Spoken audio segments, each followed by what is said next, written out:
তো বন্ধুরা, ভবঘুরে 2.0 নতুন ব্লগে তোমাদের সবাইকে স্বাগত। আর আজকে আমরা যেতে চলেছি চন্দননগর, তাই আমরা পৌঁছে গেলাম জগদ্দল জেটিঘাটে।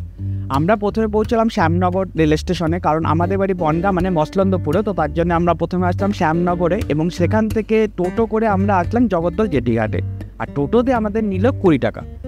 আর এখান থেকে আমরা টিকিট কেটে জেটিতে করে আমরা যাব চন্দননগরে। তো যাদের বাড়ি হাওড়া ডিভিশনে মানে হাওড়ার দিকে ওই সাইডটাতে, তো তারা চন্দননগর ডাইরেক্ট আসতে পারে সেখান থেকে এই লোকেশন। তো যাই হোক, আমরা যেহেতু বনগাঁতে বাড়ি মানে মসলন্দপুর, তার জন্য আমরা এই রুটটা চুজ করেছি। আর এখানে যেমন আমাদের দক্ষিণেশ্বরে যেমন গঙ্গার পাড়টা সুন্দরভাবে সাজানো, তো এখানেও পাড়টা খুবই সুন্দরভাবে সাজানো। প্রথমে আমরা এখান থেকে টিকিট নিলাম, তো জয়দা তার জন্য টিকিট নেওয়ার জন্য ব্যতিক্রম টিকিটগুলো কাটলো। আর এখানে জেটির টিকিট মাত্র 9 টাকা। তো 9 টাকা করে আমরা টিকিট কেটে আমরা সবাই মিলে জেটিতে করে যাব আমরা চন্দননগরে।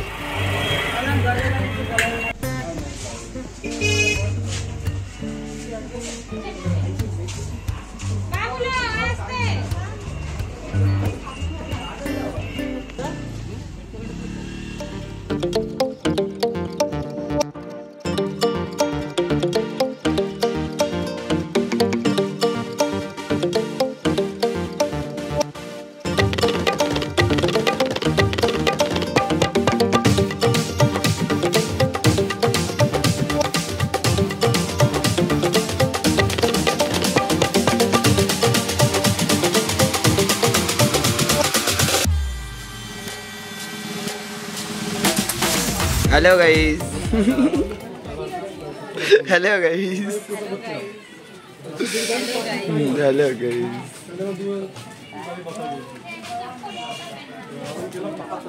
Hello guys. Hello guys. I do all hello guys.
আর বন্ধুরা, আমরা জেটিতে করে অলরেডি আমরা চলে আসলাম চন্দননগরে। তো চন্দননগরে উঠেই এখানে একটা সুন্দর লোকেশন পেলাম, তার জন্য বন্ধুরা সবাই ফটোশ্যুটে ব্যস্ত। আর আমরা একটু সাইডটা ঘুরে দেখব। তো এখানে আমরা বেশি দূর আমরা যাবো না, কারণ আমাদের কাছে টাইম একটু শর্ট আছে, কারণ আমরা এর আগে গেছিলাম বড়মার মন্দির। চন্দননগরে এসেই আমাদের প্রথম মনে হলো আমাদের একটু আদালতে যাওয়া উচিত, কারণ আরও কোনো ক্লেম নেই, বাট ঘুরে আসি সামনে যেমন পেয়েছি। নর্মালি তো আদালতের দোকান সৌভাগ্য দুর্ভাগ্য যেটাই বলো সেটা তো অ্যাকচুয়ালি হয়নি। তো আমরা এখানে ঢুকে দেখি, ভেতরে কোনো লোক ছিল না, কিন্তু তাও যে গার্ড ছিল তার এখানকার ধাওয়া দিল, আমরা ভয় পেয়ে বাইরে চলে আসলাম। আর বাইরে এসেই আমাদের সাথে দেখা হলো আমাদের জাত ভাইদের পুরো পরিষদের সাথে। তারা দেখি সুন্দরভাবে বসে রয়েছে, তাদেরকে দেখতে দেখতে আমরা একটু আগে গেলাম। তো আগে গিয়ে আমরা পৌঁছে গেলাম, তুমি দেখতে পারবে জলশ্রী। জলশ্রী হচ্ছে একটা রেস্টুরেন্ট, যেমন আমাদের কলকাতাতে যেমন হোটেল আছে সেমনই একটা ফিলিংস, যেখানে হচ্ছে নদীর ওপরে একটা রেস্টুরেন্ট আছে। রেস্টুরেন্টটা ওয়েল ডেকোরেটেড এবং ওয়েস্ট বেঙ্গল গভর্নমেন্টের আন্ডারটেকিং। তো এটাতে তুমি যদি মানে এটাতে খানিকটা বলতে পারো একটু সাবেকিয়ানার ফিল। সাবেকিয়ানাটা বলাটা ভুল হবে, ইন্টারন্যাশনাল ফিল বলাটা ঠিক হবে, মানে একটু অন্যরকম ফিল আসে। তো এই লোকেশানটা এই রেস্টুরেন্টে তোমরা চাইলে আসতেই পারো, কিন্তু আমাদের কাছে সময় কম ছিল, কারণ আমাদের বাড়ি ফেরার তাড়া ছিল। আর আমরা এটা চলে সন্ধ্যে মানে বিকেলের পরে সন্ধ্যের দিকে, আর আমরা এসেছিলাম দুপুরবেলা, তো এটার উপর মানে ফিল আমরা উপভোগ করতে পারি। আর জলশ্রীর উল্টো সাইডে আছে ক্লক টাওয়ার। ক্লক টাওয়ারটা মানে সেই ক্লক টাওয়ার না, এটা জাস্ট নর্মালি, এখানে কোনো ফাইট হয় না। তো ক্লক টাওয়ারটা অনেকই পুরনো এবং এখানে চন্দননগরটা পুরো এলাকাটাই খানিকটা কালচারাল হেরিটেজ বলা যেতে পারে। প্রচুর হেরিটেজ বিল্ডিং আছে যেটা দেখে একটু অন্যরকমই ফিল হয়। আমরা যেহেতু শর্ট টাইমে আগেও বলেছি আমরা খুব একটা ভিজিট করতে পারবো না, তো যতটা সম্ভব এই ফেরিঘাটের আশেপাশে আছে ততটা তোমাদেরকে দেখানোর চেষ্টা করব। তো এবার আমরা পৌঁছে গেলাম চন্দননগর জোড়াঘাটে। জোড়াঘাটটা খুবই সুন্দর একটা ঘাট, আর এখানে তো রিলস বানানোর জন্য একদম উপযুক্ত জায়গা। আমরা কিছু রিলসও বানিয়েছি আর কিছু ড্রোন শ্যুট নিয়েছি, তোমার ড্রোন শ্যুটটা অবশ্যই দেখো।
রিসেপঘাটের সাইডটাতে যেমন গঙ্গার পাট সুন্দরভাবে বাঁধানো এবং ওয়েল ডেকোরেটেড, এখানেও সেরকম পাটটা খুবই সুন্দরভাবে বাঁধানো।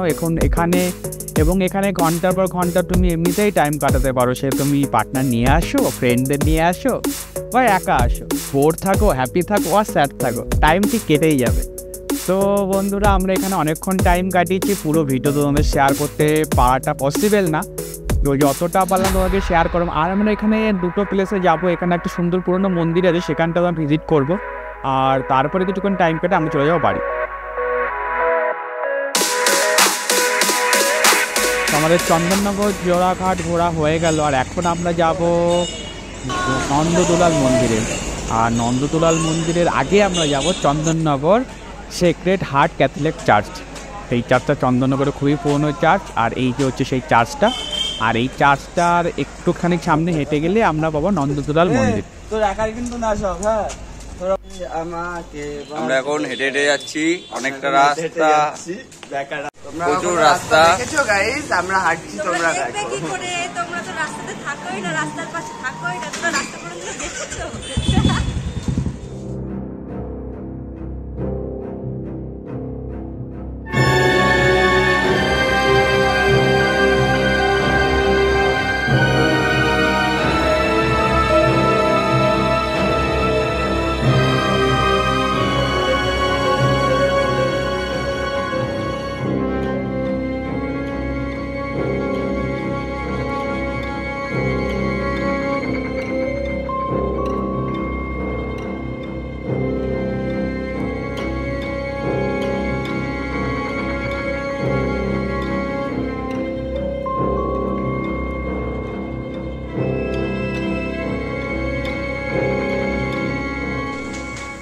এটা কোনো ভূতুরে বাড়ি নয়, এটা হচ্ছে সত্যবরণ বন্দ্যোপাধ্যায়ের বাড়ি। বলে দিচ্ছে রাস্তা কোন দিকে, ওদিকে রাস্তা, ওদিকে না এদিকে? আমরা কোন দিক যাবো? কোন দিকে?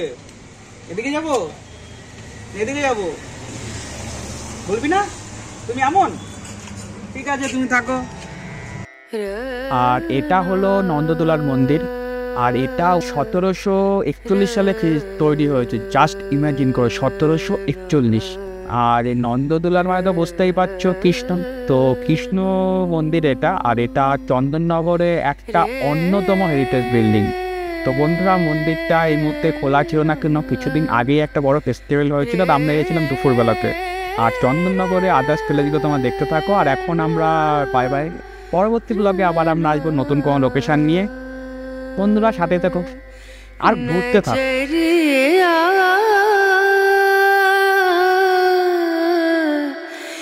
লাগে